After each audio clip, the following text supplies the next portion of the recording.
السلام علیکم defence lovers and welcome to international defence analysis. دوستو، مشکلات انسان کو بہت کچھ سکھا دیتی ہیں، بشرطے کہ اس میں نہ صرف اپنی ناکامی کو تسلیم کرنے، مشکلات کا ڈٹ کر مقابلہ کرنے اور آگے بڑھنے کی جستجو موجود ہو، بلکہ وہ گر کر دوبارہ اٹھنے کا حوصلہ بھی رکھتا ہو۔ افواج پاکستان نے بھی گزشتہ 20 سالوں سے نہ صرف مختلف نوعیت کی جنگ کا ڈٹ کر مقابلہ کیا ہے، بلکہ محدود وسائل کے ساتھ اس جنگ میں مالی اور عسکری لحاظ سے مستحکم دشمنوں کے گٹھ جوڑ کو شکست دینے میں بھی کامیاب رہی ہے۔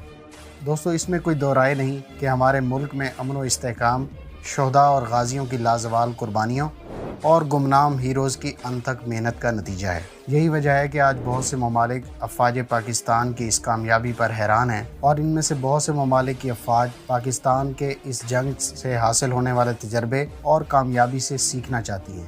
آج کی ویڈیو اسی جنگ کے تجربات کی روشنی میں قائم کی جانے والی لائٹ کمانڈو بٹالین سے متعلق ہے۔ So let's start. دوستو، لائٹ کمانڈو بٹالین کا قیام 2013-14 میں عمل میں لایا گیا، اور اس کو بنیادی طور پر ریگولر سپاہی یا انفینٹری سولجر اور اسپیشل سروسز گروپ میں پائے جانے والے ٹریننگ، ٹیکٹکس اور اصول و ضوابط کے گیپ کو پور کرنے کے لیے قائم کیا گیا۔ تاہم وقت کے ساتھ ساتھ نہ صرف اس کے ایکوپمنٹ میں بہتری لائی گئی، بلکہ اس کی ٹریننگ میں بھی ضروریات کے مطابق مختلف چینجز کی گئی۔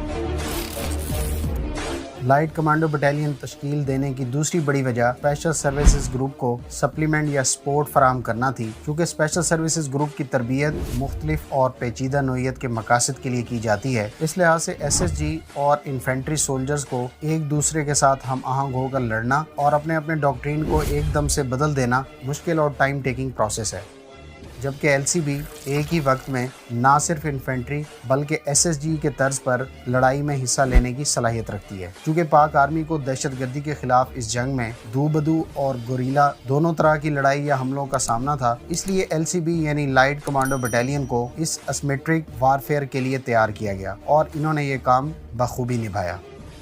ویورز، ایل سی بی بنیادی طور پر انفینٹری کی اسپیشل آپریشن فورس ہے۔ ایل سی بی کو پاکستان آرمی میں ہر کور کے لیول پر ریز کیا گیا ہے، اور یہ کور کمانڈر کے ماتحت کام کرتی ہے۔ تاہم S S G national command کے ماتحت ہوتی ہے، اور کچھ تجزیہ کاروں کے مطابق L C B United States کی رینجرز کے ہم پلہ ہے۔ دوستو، لائٹ کمانڈو بٹالین نے دہشت گردی کے خلاف جنگ میں خاصا اہم کردار ادا کیا ہے، اور آپریشن ضرب عضب میں فرنٹ فورس کے طور پر ابھر کر سامنے آئی۔ لائٹ کمانڈو بٹالین نے کاؤنٹر انسرجنسی آپریشن یعنی کوائن آپس میں بھی کئی قربانیاں دی ہیں، جس میں کیپٹن روح اللہ شہید